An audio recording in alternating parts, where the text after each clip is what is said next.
Assalamu alaikum warahmatullahi wabarakatuh. Ndugu wapendwa, wapenzi wafuatiliaji wa chaneli yetu hii Al-Qamar Foundation, leo pia tumerudi tena hewani na napenda au naomba nizungumzie habari ya dawa ambayo kwamba ni dawa ya nguvu za kiume. Watu wengi wanalia, wanasikitika kulingana na dawa ya nguvu za kiume. Unaweza ukaenda mahali ukauziwa dawa, ukenda ukaitumia na ile dawa isifanye lolote. Lakini jiulize ni kwa nini. Mimi nenda nikinunua dawa kila mahali, kila kona, naenda kwa madaktari, lakini sijaweza kupata suluhisho kulingana na lile tatizo ambalo kwamba niko nalo kuhusu nguvu za kiume. Hapa mtu inatakiwa kwanza afahamu yule atakaye kuuzia dawa ni nani, au yule atakaye kutibu ni nani, kwa sababu jambo hili linatakiwa watu kwanza walisome, walione lile jambo vile ilivyo. Wakishalisoma basi moja kwa moja inshallah ndio kunaweza kukapatikana suluhisho. Ndugu zangu, kwa nini niseme maneno kama haya?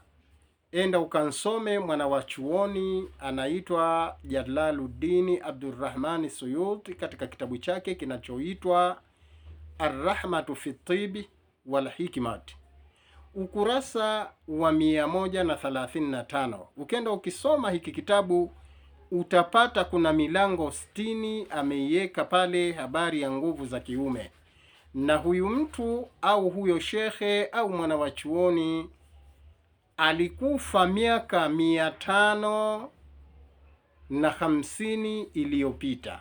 Sisi bado hata hatujaletwa katika ulimwengu, lakini tumezisoma habari zake kwa kina. Sitazungumza mambo mengi kuhusu huyo bwana, lakini kitu ambacho nimekusudia kukifikisha kwenu ni kuwa dawa ya nguvu za kiume ipo na inafanya kazi vizuri. Lakini kumbuka, yule aliyekupa dawa kwanza, tatizo kajua ni nini mpaka akupatie dawa.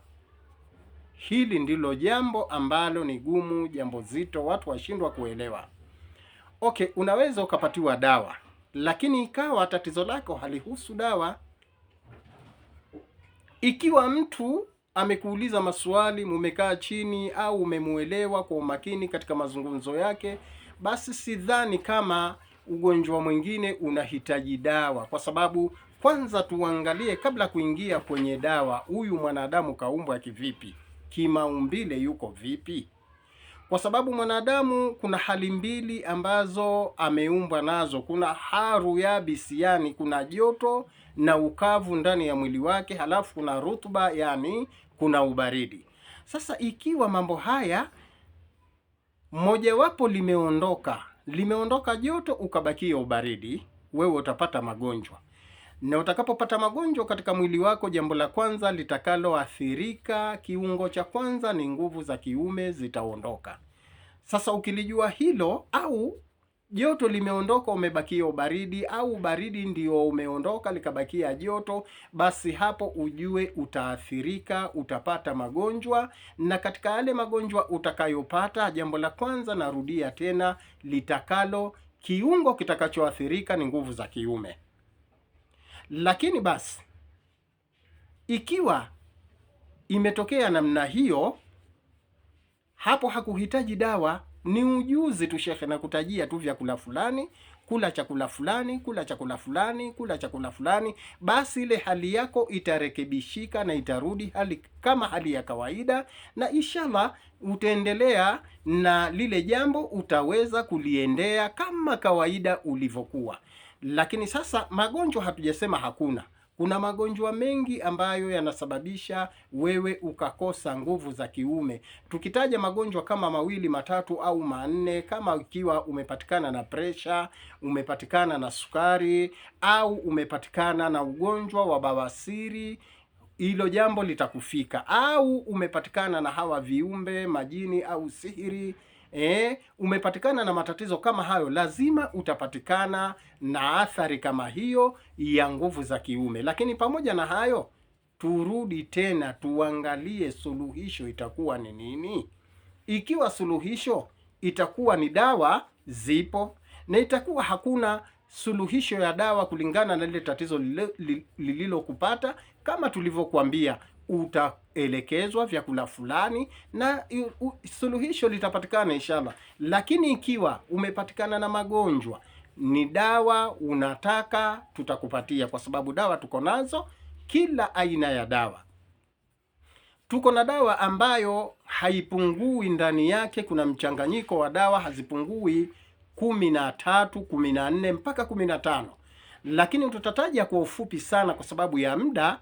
Kuna dawa ambazo tumezitengeneza zimechanganywa na mukul arzak, ndani yake kuna zanjabili, yani tangawizi, ndani yake kuna pilipili manga, ndani yake kuna kitunguu, kile kitunguu cheupe baswali, au kuna kitunguu maji kile ambacho pia ni chekundu.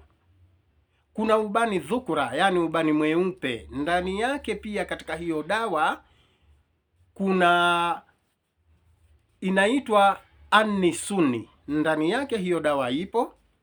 Ndani ya hiyo dawa pia kuna dawa nyingine inaitwa kibaba sunni, ndani yake pia kuna mushtaki, ndani yake pia kuna kungumanga, ndani yake pia kuna ile dawa ambayo kwamba tunaita karafuu, kuna dawa ambayo inaitwa pilipili manga pia iko hapo ndani. Lakini hatutaweza kuzitaja dawa hizo zote, halafu pia katika zile dawa zinataka zisagwe moja baada ya moja, sio zichanganywe mahali pamoja. Katika kusaga, utasaga dawa aina mbalimbali, baadaye ndio utakuja uchukue dawa zako, umix vizuri, uchunge vizuri, upate ile dawa uichanganye kwenye asali. Ukishachanganya kwenye asali, dawa kama ile itaweza kutumika biidhnillahi kwa uwezo wa Allah. Basi wewe ikiwa umeathirika sampuli gani, utakapotumia dawa kama hiyo, basi moja kwa moja kwa uwezo wa Allah tatizo lako litaondoka.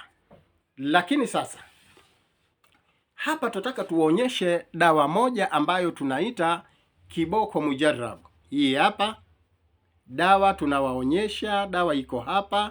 Hii ni dawa ya poda, sio majimaji, haijapikwa. Hii ni dawa ya poda, na hii dawa ni nzuri mno kwa nguvu za kiume. Hii dawa ni mujarabu, dawa hii ni mzuri, tuko nayo. Hii imeshatengenezwa, iko sawa, unaipika kwenye uji. Unachukua kijiko kimoja kile kidogo cha kukorogea sukari kwenye chai, basi dawa hiyo unapika na uji, unakunywa asubuhi na jioni everyday mpaka utakapomaliza dawa kama hiyo. Hatutaendelea sana kuzungumza kwa sababu mambo ni mengi ya kuzungumza kuhusu nguvu za kiume, lakini kwa muda wa leo nafikiri mtaweza kutusamehe. Tutaweza kusimamia hapa kile kitu cha msingi. Aliyekuwa na swali lolote atatupigia simu, atatutumia meseji, tutawaelekeza pale tunapopatikana, na nambari yetu ya simu ni 0768491044, 0768491044, na nambari nyingine ya simu pia ni 0717162350,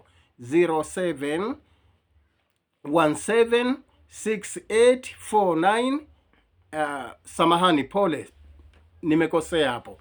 0717162350. Hizo ndio nambari zetu za simu. Tunapatikana wakati wowote. Tunawaaga tukisema assalamu alaikum wa rahmatullahi wa barakatuh.